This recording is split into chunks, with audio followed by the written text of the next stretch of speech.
.9 Punk World Radio FM. You guys already know what time it is. And right here, we are actually joined by a legendary artist. That's right. We actually have Tony F. of the legendary band Eve 6. And of course, currently the founding member of Dead Posey. He is right here live on the radio station airwaves and, of course, YouTube and Facebook. How are you doing this evening? What's up, everybody? I'm doing good, thanks. This is very cool, and yeah, stoked. What can I say? Thanks a lot. Hey, you are most certainly welcome, man. It's been such an honor just to actually be able to converse with you and talk with you these past couple weeks. And I got to ask, like, Yeah. how's everything there? How's everything going on your end, actually? Everything's great. Currently, we're kind of right in the middle of making a Dead Posey album, basically, like our first official full collection of songs that can be considered an album. Albums are a little less the kind of main thing as they were 10, 20 plus years ago. You can do a lot more releasing CDs now in the era of streaming and Spotify and all that. So that's primarily what we've done to this point: EPs, singles, things like that. But we're finally kind of pulling a bunch of stuff together, and a handful of songs actually that we wrote kind of mid-pandemic, late pandemic, that kind of era that we just haven't been able to put out yet, and we're really excited about. So we're right in the process of doing that, kind of in the nest here, kind of building that. That's all we're doing right now, really. And also, as well, taking you back to the very early beginnings of your amazing musical career. While attending university, I actually read that you auditioned for a band called 11 Teen, which is now known to the world as Eve 6. From That's what you true. can recall, because obviously this was a long time ago, can you tell us a story behind that day? And of course, how did you actually get connected with the other members and, of course, land that audition? Yeah, thank you for that qualifier. As much as I can remember, because we're talking more than 1 decade ago now. This Oh, was yeah. this was literally 1996. I had just started at USC. I was there for music. I didn't even know what I was doing. I was 18. I just knew I was doing music. And a dear friend of mine and family member was going to USC at the time, and that was really the only reason I went there. um, and really, I was kind of looking for people to play with. I was just kind of getting to know the scene there at SC, and it was a little more of like, what you call kind of college rock. I wasn't really finding exactly what I was looking for. It was only been a couple months, but there wasn't anything that was gravitating me toward the music at USC. And actually, my pops happened to totally separately, run into someone that was managing this new band still in high school called 11 Teen. And she had said they weren't with a drummer at the moment. And, my dad said, well, my son plays drums.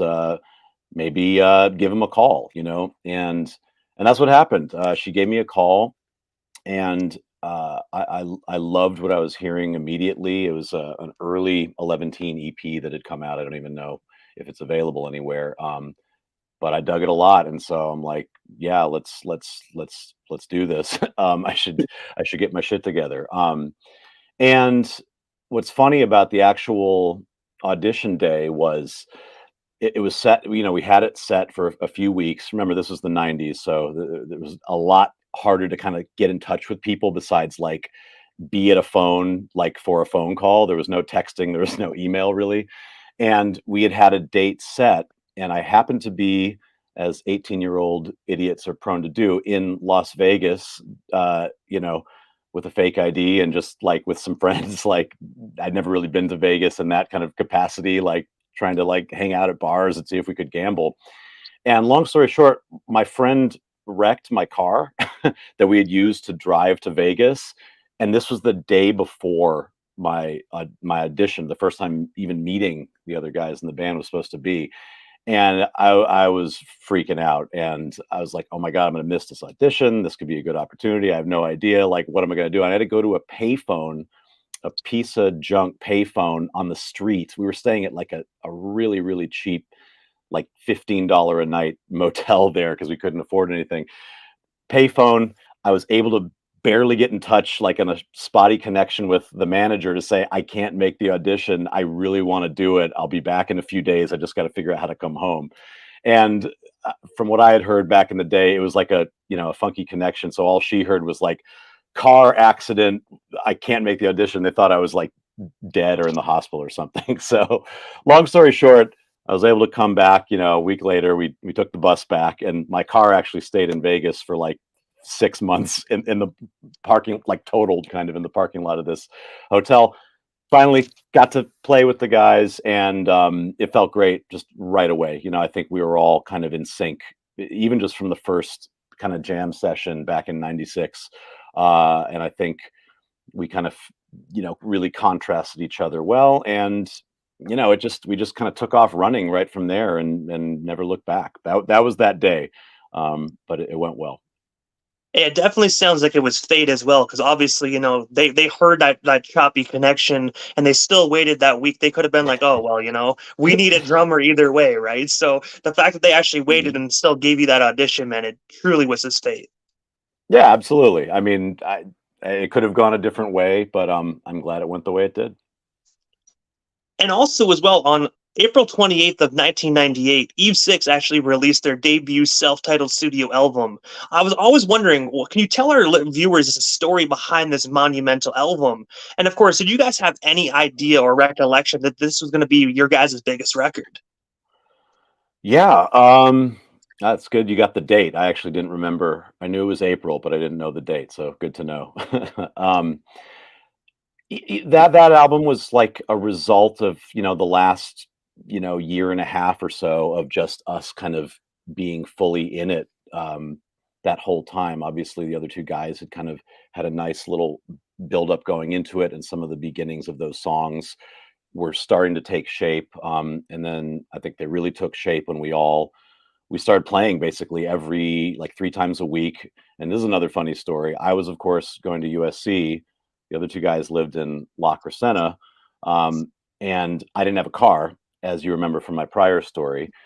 And they had to drive in the van that they had that was would became our would-be touring van down the line, drive to pick me up, me and my drums. We'd go to these rehearsal places in Hollywood, like deep Hollywood. And this is like 90s Hollywood, so it's like fun, scummy Hollywood. It's not as as bougie as it is now.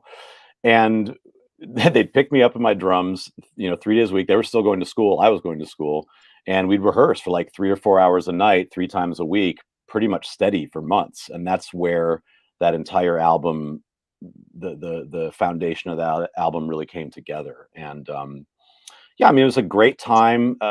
Throughout that, we were kind of sort of talking with the label. There was a lot of like back and forth, like not sure how we were gonna record this, if there was even going to be like really a budget for it, if we were even going to be on the label. There was like kind of weird stuff like that going on. And but it all came together when we met with this guy Don Gilmore, who ended up being our producer for the first two and then the fourth record. And we really just clicked with him. He really understood what we were trying to do, and he was a great producer, and we caught him right at a great time. And we were able to go make the record, and kind of through sort of borrowing and dealing, and we were able to get things at a lower cost than they may have been otherwise. And it really had a kind of a cool handmade quality, I think, to it, because a lot of the time it was just the three of us in the band and him. Like there was, rarely even other engineers or anything like that. And this was again the late '90s, so making a rock album usually involves staffs of people to some degree. Yeah. So what was kind of cool about it, there were elements of that that are almost more of how music is done today, where it's kind of boiled down to just the sort of the main creators, I guess. And I mean, it was a total blast. I mean, we were 18, 19 years old.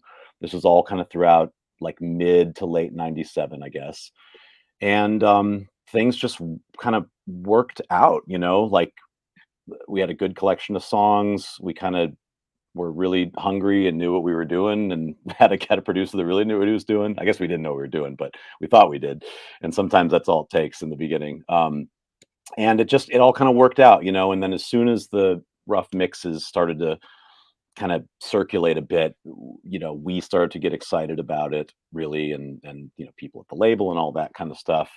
And we hooked up with our, you know, current managers at that time, or not current at the time managers that would go on to be managers for Eve Six, and changed the name in the middle of all that. And obviously, we had no idea what it would do. We thought it was good. We thought there wasn't really things out there at that time like that. It was a weird time for like popular rock music. There was great music at the time. Don't get me wrong, but you know, there was all sorts of stuff, and we didn't really know where we fit in, and that ended up being a good thing. So, no, we had no idea what it would do, but it was a good experience throughout it. And that album is still relevant today as well. Like it's still like that album's still getting airplay on the radio. Like people still talk about that album 20 plus years later. Like even the album artwork, it's so simple, but it's so memorable. Just that fly with the white background. It's like very simple, but like when you see that album, even if you don't know Eve Six's name, you're like, yeah, I know, I've seen that album before. Well, Like you have Brett Kilroy to thank for that. He was the band's art sort of guru at the label, and became a dear friend to the band. Sadly, not with us anymore. But the guy was a genius, and he really connected with us and vice versa artistically. And so that was, you know, that was him, and we just had a really good collaborator with him just to speak about the cover. So I'm really glad that it still, you know, resonates and has something cool that people can look back on about it. while we're actually still on the topic of this amazing album, one of the actual songs on this album is actually one of Eve Six's biggest songs, which is actually called "Inside Out," that actually reached number 28 on the Billboard Hot 100 back then in 1998. I was wondering if you can actually just tell our listeners a story and inspiration behind this amazing song, because this song is still huge today. Yeah, I mean that song in particular has been, I think, a huge a thing for all of our lives, and I know I'm still extremely grateful for it and everything from that era. You know, I think for us, at least from my vantage point, it was just one of the songs that we were working on. I think toward the end of the process, we felt that, you know, maybe it would be one of the singles, and we liked it a lot, but we, you know, as a typical band would be, loved all of the songs on the album, and you know, we thought maybe 4 or 5 of them could be singles. So we didn't really, you know, pick that one out before, you know, before it started to do its thing as anything more special than the others. But you know, I think it encapsulated a lot of what people liked about the band, with, you know, the wordplay and the rock and all that kind of stuff. And I think it I guess it kind of was a nice symbolic statement about what Eve Six was, and the rest of the record kind of, you know, complemented that. So I mean, I have no idea how or why things happen, and no one does. You know, that's kind of the secret of the music industry. Everyone has gut feelings about stuff, but they can be wrong, you know, and so you just have to put it out there. And I think we just caught a lot of really good breaks. It was at the right time. We had a great kind of staff of people. We worked really hard on the road, doing the dance, like going to radio stations and doing all of that, and you know, and I think bringing it live as well, which I think kind of solidified us. You know, because there was, you know, there could have been thinking like, oh, well, these are just 19-year-old kids, and they're like the kid band. You know, they're like the young band. That was kind of the press angle, as it were, at the time. So I think we had to kind of prove ourselves a bit on tour, and I think we were able to do that. And it just kind of had a little magic moment there all through that year, and even into '99 and beyond. And um, you know, it people liked hearing it on the radio, and what can you say? So, but no, we didn't know anything going into it other than we liked it, and we liked what we were doing at the time. And if I'm not mistaken, that music, your guys' music video for that actually did very well as well. I remember it was all over Much Music here in Canada for weeks. It was just topping the video charts. Yeah. Oh, good old Much Music. I miss Much Music. Haven't been over there in a while. I You're really miss it as bringing well. you're really bringing me back with this interview. Yeah. I mean, this was an era where this was kind of the peak era of like the music video as like uh, basically this was pre-social media. The internet existed, but in much more rudimentary ways. So this was a band's primary way of promoting their music outside of being on the road and if it gets played on the radio and any little press you might get. So videos were a big deal. MTV was hugely influential at the time.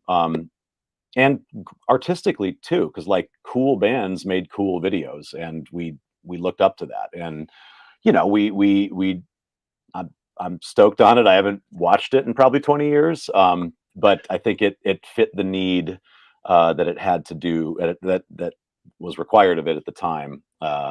And I think it was just another kind of extension of what the band's sort of vibe and aesthetic and sound was. So you just at that time you had to have those, and we were fortunate that MTV played it, I guess. And aside from Eve 6, in 2007, you actually had the opportunity to collaborate alongside Puddle of Mud on their album Famous, where you actually Mhm. worked on the song We Don't Have to Look Back Now. I was wondering if you can actually tell us a bit more about that business venture. And of course, what was it like just collaborating and working alongside the guys at Puddle of Mud? Sure. So that kind of came out of the singer of Eve Six and I at the time were doing a lot of writing together, both for our own project, which was a side project, what would then become kind of future Eve Six stuff, but also for other artists, because that's musicians got to do that stuff these days. You got to kind of find any avenues you can, and that was actually a song that we just wrote, and the two of us, and did a full like production demo of it and everything. Not really sure what we were going to do with it. It didn't quite. Someone was detected at your front gate. Miss A. I don't say her name. It's Alexa. She's talking right now, so I can't say her name or she'll wake up and want to talk to me. Uh, where was I? So that was a song that we had just completed, like from scratch, and kind of it went through some channels and ended up basically at like Interscope Records and Jimmy Iovine and all these guys that were like, we think this is a hit for Puddle of Mud. Let's bring the guys in and talk to us about it and kind of like see if we can work it out. And we were like, cool, let's do it. Like we didn't expect that, but obviously they're big bands, lots of success. And so basically what we did was we took the original. Shh, quiet. We're in the middle of something over here.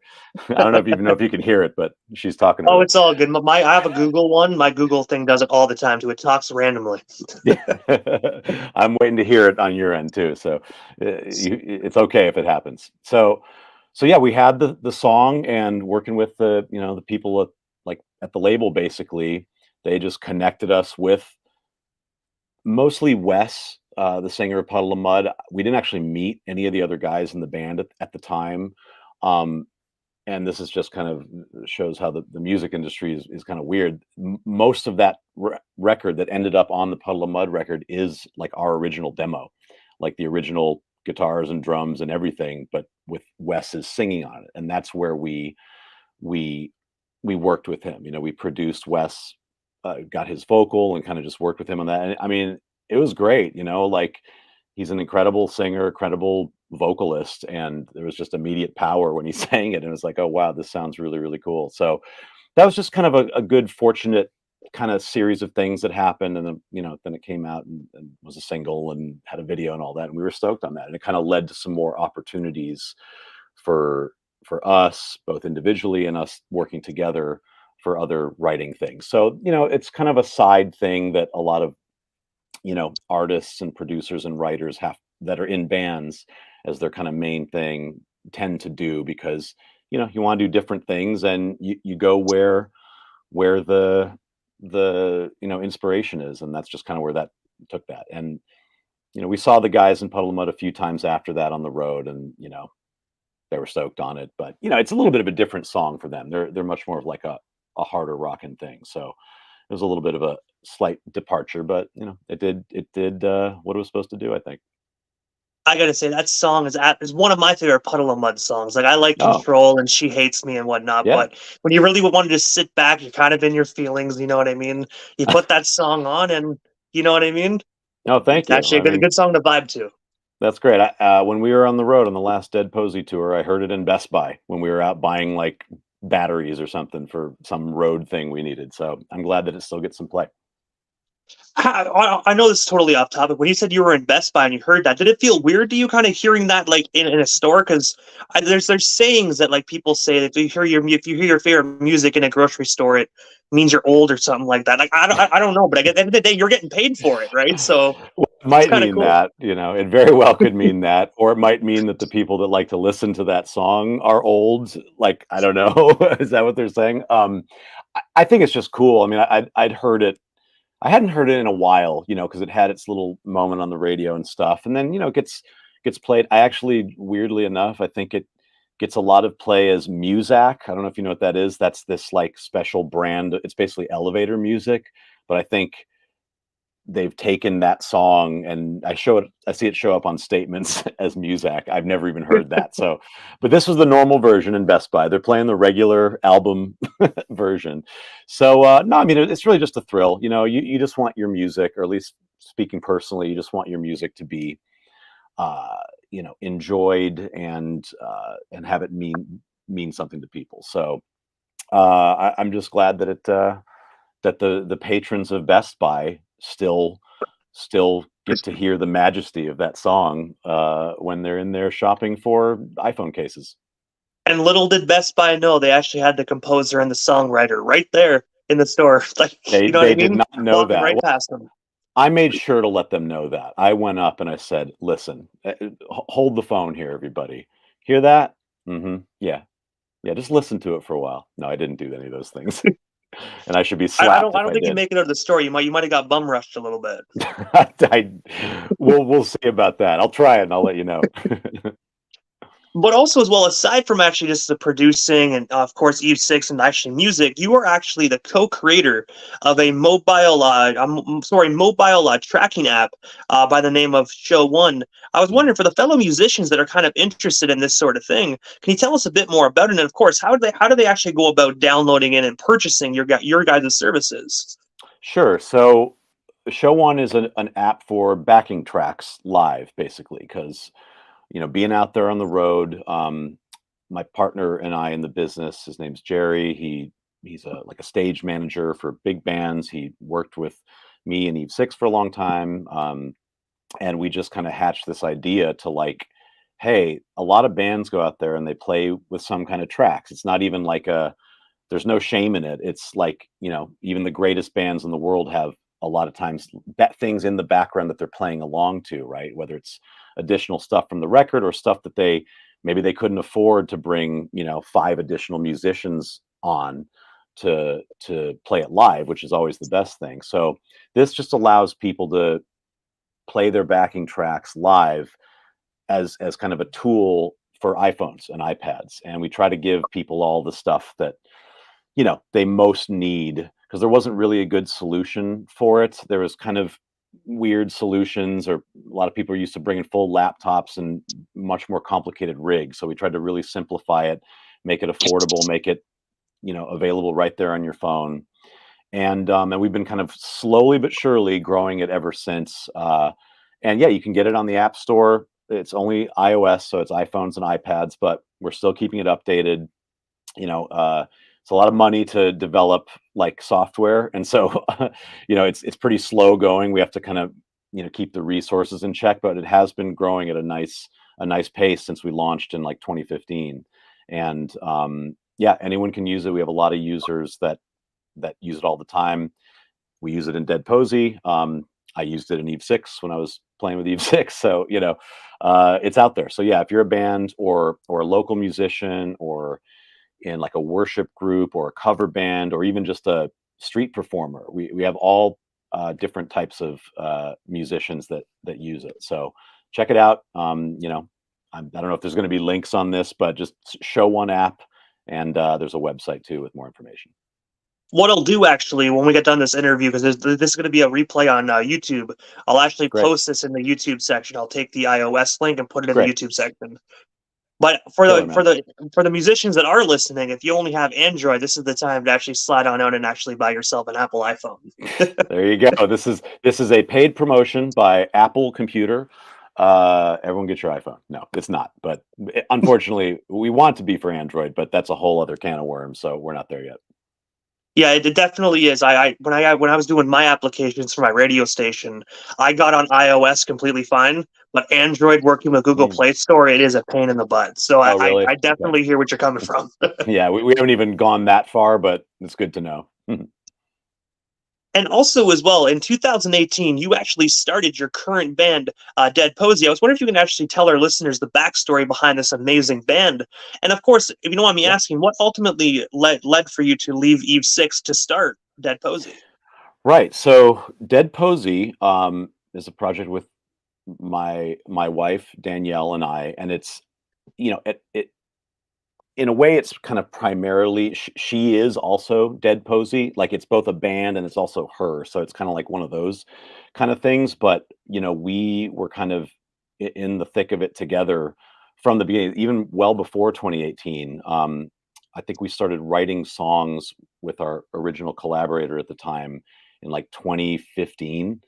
And it kind of just slowly kind of bubbled up. At the time I was doing a lot of producing, writing with other bands and artists, and pitching songs and all this. That's a whole thing that that people do.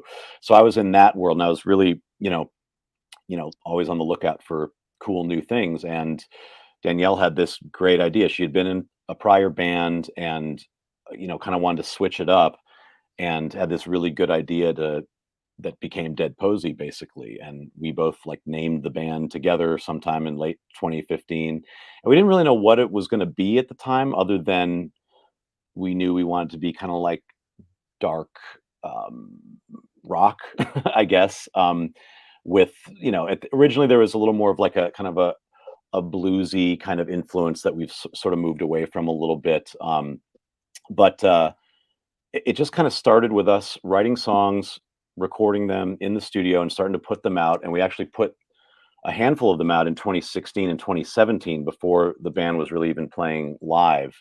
And that really launched it, in that it started to get a lot of, TV placements, and, kind of video game ad placements, and Netflix and all these kind of things. And, that's one of the things in this modern era that can really help a young band get going, because it can help fund the band and get you some quick exposure in a really crowded, market out there. And so that's really what kind of got the band going, and things started to really roll in 2018.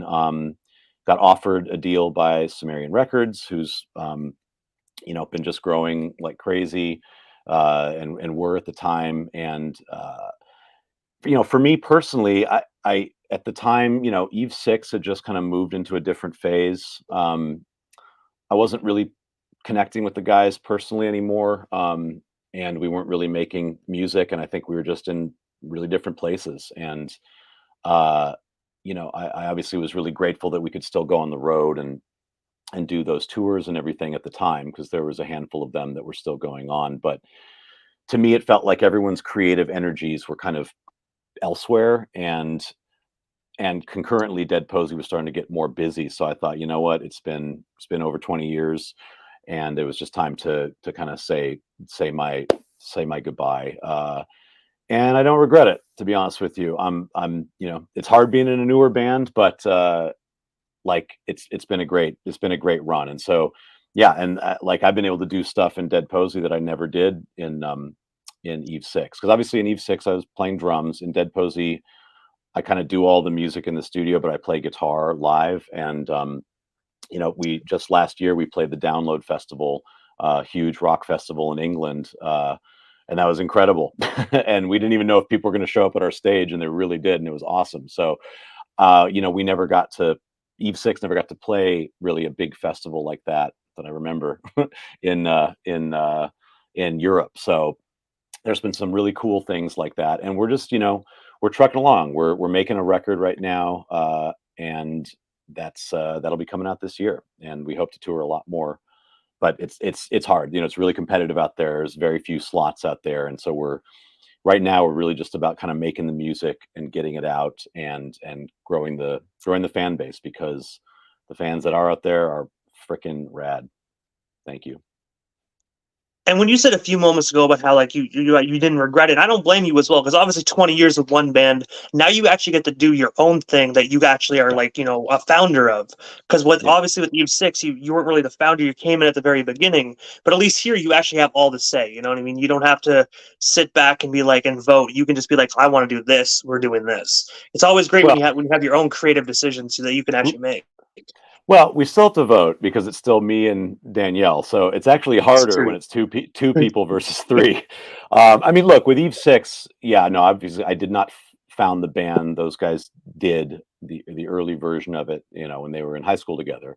I was very fortunate to come in early, but very quickly we became a very sort of, you know, democratic kind of thing where we'd talk about every decision, and we were one of those bands, which I think is kind of a rare thing that did that, and so I wasn't it wasn't really like, oh, I need to have more autonomy, so I'm going to do Dead Posey. It was just I felt that what Eve Six wasn't quite the same anymore. Or at least it wasn't for me, and so um, it was just time for me to step away from it. Not so much about getting more of a vote, because, like I said, when you have two people, it can be even harder. Because if you don't agree on something, there's no tiebreaker. So we have our own ways of figuring that out. And we arm wrestle. That's what we do. No. Uh, so, but it does feel good to do something new, and I think I guess I like to challenge myself, and like, hell, I'm going to play guitar fully in this, and like, I'd played guitar in some things before, a side project back in the day, and some things here and there, and a lot in the studio, and obviously with songwriting and producing, having some of that background, and so, but that was a really cool challenge to do it and get back out there on the road. And sometimes it's good to start a new thing like that. And it felt, and it still does, really exciting, because it was a whole new world and whole new set of fans and a whole new kind of like business and everything that we were getting into, and just new music, new influences, new music. So that was really the appeal for it at the time. And also in 2019, your guys' song "Don't Stop the Devil" was actually the theme song for World Wrestling Entertainment, WWE's Elimination Chamber. I was wondering if you can Yeah. actually tell us a bit more about that, and of course, how did you actually get connected with the WWE and have your song actually on a World Wrestling pay-per-view? That was a really cool one.